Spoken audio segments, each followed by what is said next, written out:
Hi everyone, welcome back to the LS academy. My name is Kanak and आज मैं आप लोगों के लिए एक नया टॉपिक लेकर आई हूँ, that is natural selection. So natural selection होता क्या है? It is a process in which organisms that are more adapted to their surroundings have a higher chance of surviving, dispersing their genes and bearing more children. वो organisms जो अपने surrounding के according adapt कर पाएँ, उनका chances of survival and reproduction जो है वो ज़्यादा होता है as compare to others. It is a mechanism of evolution that causes species to change and diverge over time. ये एक एवोल्यूशन का प्रोसेस है या फिर एक मैकेनिज्म है जिसमें स्पीशीज जो है उनमें चेंजेस आएंगे या वो विद टाइम जो है वो डाइवर्ज करेंगे। So Charles Darwin and Alfred Russel Wallace are credited for the theory of natural selection as they both gave the theory independently. उस टाइम पे अलग अलग काम किया था चार्ल्स डार्विन ने एंड अल्फ्रेड रसल वॉलिस ने, एंड उन्होंने ये थ्योरी ऑफ नेचुरल सिलेक्शन जो थी वो दी थी। इसीलिए Charles Darwin as well as Alfred Russel Wallace दोनों को ही क्रेडिट दिया जाता है for the theory of natural selection. Natural selection affects individual, but it is a population that changes over time and influences phenotype. Natural selection जो है वो individuals को affect करेगा।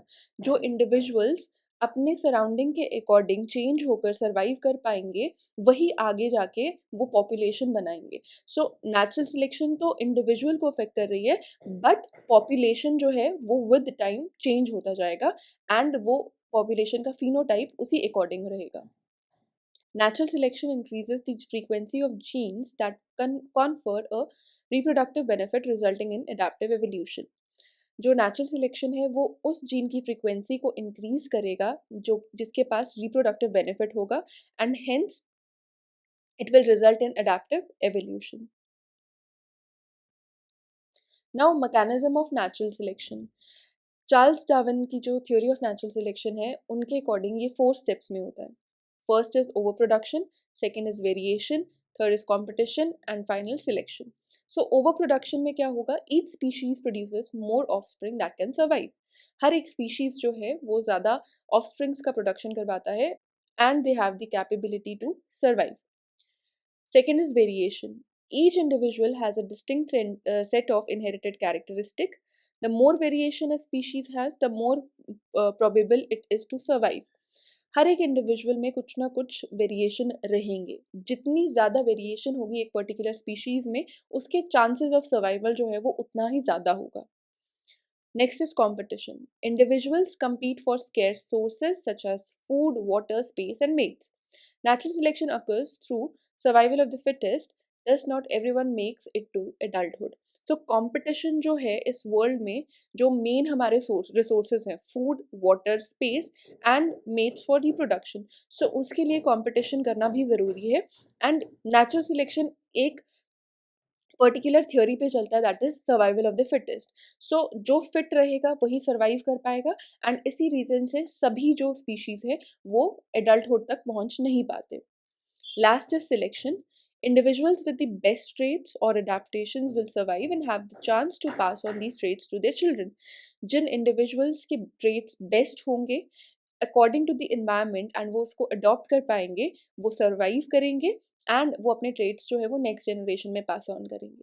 Natural selection affects the phenotype rather than the genotype. So natural selection जो है वो क्या करता है? वो फिनोटाइप को अफेक्ट करता है rather than the genotype. Individuals with the qualities that are unsuitable for the environment die or have a small number of offsprings.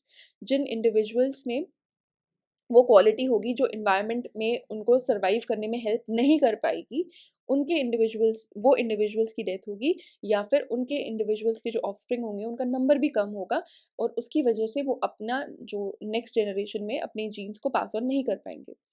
Evolution happens when desirable qualities accumulate in a population over many generations and poor traits are removed by the individual mortality. Evolution कब होगी?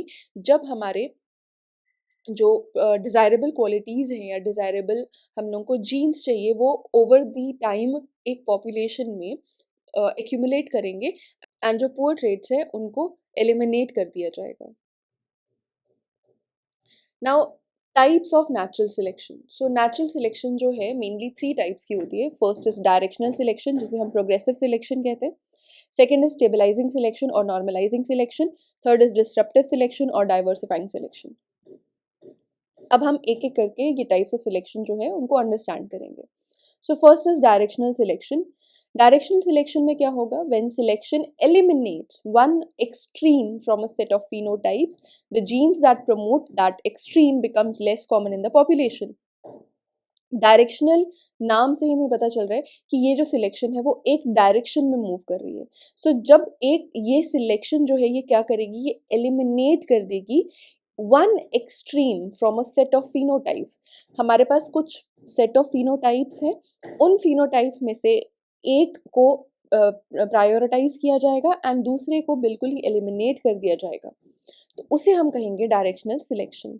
It acts when the environment of a population changes or when members of the population migrate to a new environment with different environmental conditions than the previous one. Directional selection कब act करती है? जब environment में कुछ change होगा या फिर कुछ population के कुछ members जो हैं वो नए environment पे जाके migrate करेंगे, तब directional selection जो है वो देखी जा सकती है. Directional selection causes the frequency curve of a phenotypic attribute to move in one direction or the other. So हम लोग इस ग्राफ के हेल्प से इसे समझने की कोशिश करते हैं. जैसे कि ये पीक जो डॉटेड पीक है ये है ओरिजिनल पॉपुलेशन, लेकिन डायरेक्शनल सिलेक्शन के बाद क्या होता है? ये जो पीक है ये एक डायरेक्शन में मूव हो जाएगी. ठीक है, after selection it will move towards one extreme and. इसे अंडरस्टैंड करने के लिए हम लोग इसको एग्जाम्पल के थ्रू स्टडी करेंगे. सो डायरेक्शनल सिलेक्शन का जो एग्जाम्पल है वो है इंडस्ट्रियल मेलेनिज्म. इंडस्ट्रियल मेलेनिज्म देखा गया था first time in UK during the industrial revolution. Industrial revolution से पहले का जो इन्वायरमेंट था it was pollution free and वहाँ के जो ट्रीज थे दे वर कवर्ड विद लाइकन्स. एक स्पीशीज है पेपर्ड मॉथ की जो कि लाइट कलर या हम कह सकते हैं वाइट कलर में थी, जो है बिस्टन बेटुलेरिया. एक और स्पीशीज है मॉथ की विच वॉज बिस्टन कार्बोनेरिया. बिस्टन कार्बोनेरिया जो है वो ब्लैक कलर की स्पीशीज है. Now before industrial revolution environment जो था वो पोल्यूशन फ्री था एंड बिस्टन बेटुलेरिया जो था वो कैमोफ्लाज कर पाता था easily due to its light colour with the lichens. And जो प्रेडेटर्स थे वो ईजिली फीड करते थे हमारे डार्कर कलर या ब्लैक कलर के जो मॉथ थे बिस्टन कार्बोनेरिया. जैसे ही इंडस्ट्रियल रेवोल्यूशन हुआ दैट मीन्स वहाँ पे इंडस्ट्रियल सेटअप जो था वो ज़्यादा होने लगा. इंडस्ट्रियल सेटअप की वजह से जो इन्वायरमेंट था वहाँ पे पोल्यूशन बढ़ गया. जैसे ही पोल्यूशन बढ़ा लाइकन्स जो थे वहाँ से गायब होने लगे. ट्रीज़ के जो बाग थे वो भी पोल्यूशन की वजह से डार्क कलर में आने लगे, जिसकी वजह से जो हमारा बिस्टन कार्बोनेरिया और द डार्कर कलर मॉथ जो था वो कैमोफ्लैज हो पाया ईजिली. एंड जो हमारा बिस्टन बेट्यूलेरिया था या फिर वाइट कलर का मॉथ था वो ईजिली जो था प्रेडेटर की नज़रों में आने लगा, जिसकी वजह से आफ्टर इंडस्ट्रियल रेवोल्यूशन बिस्टन बेटुलेरिया की जो पॉपुलेशन थी वो बहुत ज़्यादा कम हो गई एंड जो बिस्टन कार्बोनेरिया था उसकी पॉपुलेशन बढ़ गई. सो अगर हम लोग इस ग्राफ को देखें तो पहले ओरिजिनल पॉपुलेशन जो थी वो वाइट कलर्ड मॉथ की या बिस्टन बेटुलेरिया की थी, लेकिन आफ्टर हमारा इंडस्ट्रियल रेवोल्यूशन क्या हुआ? यहाँ पर कौन सा सिलेक्शन हुआ? यहाँ पे डायरेक्शनल सिलेक्शन हुआ. डायरेक्शनल सिलेक्शन की वजह से एक डायरेक्शन में हमारा ग्राफ मूव किया, आगे की डायरेक्शन में, दूसरे एक्सट्रीम की डायरेक्शन में हमारा ग्राफ मूव किया एंड जो हमारा डार्कर कलर के मॉथ थे उसे फेवर किया गया. सो यहाँ पे ओरिजिनल पॉपुलेशन है, लेकिन जो आफ्टर सिलेक्शन जो हमारा ग्राफ है वो फेवर कर रहा है हमारे डार्कर और बिस्टन कार्बोनेरिया मॉथ स्पीशीज को. तो ये था हमारा directional selection. So next type of selection है हमारा स्टेबलाइजिंग सिलेक्शन. सो स्टेबलाइजिंग सिलेक्शन में क्या होगा? It acts when the environment is stable और स्टेडी. स्टेबलाइजिंग सिलेक्शन कब एक्ट करेगा? जब हमारा एनवायरनमेंट जो था वो स्टेबल होगा या स्टेडी होगा. It works against extreme phenotypes and in favour of intermediate variations. ये जो है ये डायरेक्शनल का उल्टा है. डायरेक्शनल में हम लोगों ने देखा था कि वो एक डायरेक्शन में मूव कर रहा है या extreme variations sorry extreme phenotypes को फेवर कर रहा है, लेकिन यहाँ पर क्या हो रहा है? स्टेबलाइजिंग सिलेक्शन जो है यहाँ पर एक्सट्रीम फिनोटाइप्स के अगेंस्ट काम हो रहा है एंड फेवर किसको किया जा रहा है? इंटरमीडिएट फिनोटाइप्स को. This strategy of selection minimizes diversity while maintaining a certain phenotype trait. ये जो stabilizing selection है ये diversity को minimize करेगी और एक certain एक particular type of phenotypic trait को मेंटेन करेगी. सो ग्राफ से हम लोग समझने की कोशिश करते हैं. ग्राफ में अगर हम लोग यहाँ पे देखें तो ये हमारी एक्सट्रीम वैल्यूज़ हैं। तो ओरिजिनल पॉपुलेशन ये रही हमारी, ठीक है। यहाँ पे एक्सट्रीम वैल्यूज़ होंगी, जो 2 एंड्स हैं ग्राफ के वहाँ पे एक्सट्रीम वैल्यूज़ होंगी। सो इन एक्सट्रीम वैल्यूज़ या इन एक्सट्रीम फिनोटाइप्स को फेवर नहीं किया जाएगा, लेकिन जो हमारी इंटरमीडिएट फिनोटाइप है उसे फेवर किया जाएगा। तो इसे हम कहेंगे स्टेबलाइजिंग सिलेक्शन। इसे हम एग्जाम्पल की हेल्प से समझने की कोशिश करते हैं। तो इसका एग्जाम्पल आता है clutch size in the case of robin. Robin एक बर्ड है जिसका जो क्लच साइज है, दैट मीन्स जो ये एग्स ले करती है वो करती है 4। 4 इसके हिसाब से एक इंटरमीडिएट नंबर है, क्योंकि अगर 4 से ज़्यादा एग्स होंगे तो जो बेबीज़ होंगे वो माल नरिश्ड होंगे एंड वो सर्वाइव नहीं कर पाएंगे। लेकिन अगर क्लच साइज छोटा हो जाएगा तो चांसेस ऐसे रहेंगे कि कोई भी वायबल ऑफस्प्रिंग प्रोड्यूस नहीं हो पाएगा। So clutch size in the case of robin is 4। Last type of selection is disruptive selection. In this selection, two adaptive traits are selected when the population exists in a heterogeneous environment. यहाँ पर क्या होगा, heterogeneous environment होगा, mix होगा environment का, एक से ज़्यादा environment होंगे and उस टाइम पर 2 adaptive traits को favor किया जाएगा. It favors the extreme if they have better traits or fitness and intermediates are disadvantages. इस केस में क्या होगा, एक्सट्रीम को फेवर किया जाएगा लेकिन दोनों एक्सट्रीम पॉपुलेशन को फेवर किया जाएगा एंड इंटरमीडिएट्स को फेवर नहीं किया जाएगा। डायरेक्शनल में एक्सट्रीम को फेवर किया जा रहा था बट एक एक्सट्रीम को फेवर किया जा रहा था। स्टेबलाइजिंग में इंटरमीडिएट्स को फेवर किया जा रहा था, लेकिन जो डिस्ट्रप्टिव है दोनों एक्सट्रीम्स को फेवर किया जा रहा है, यहाँ पे इंटरमीडिएट्स को फेवर नहीं किया जा रहा है। It may lead to the formation of a new species. Disruptive selection जो है वो क्या करवा सकती है, एक नए स्पीशीज की फॉर्मेशन करवा सकती है।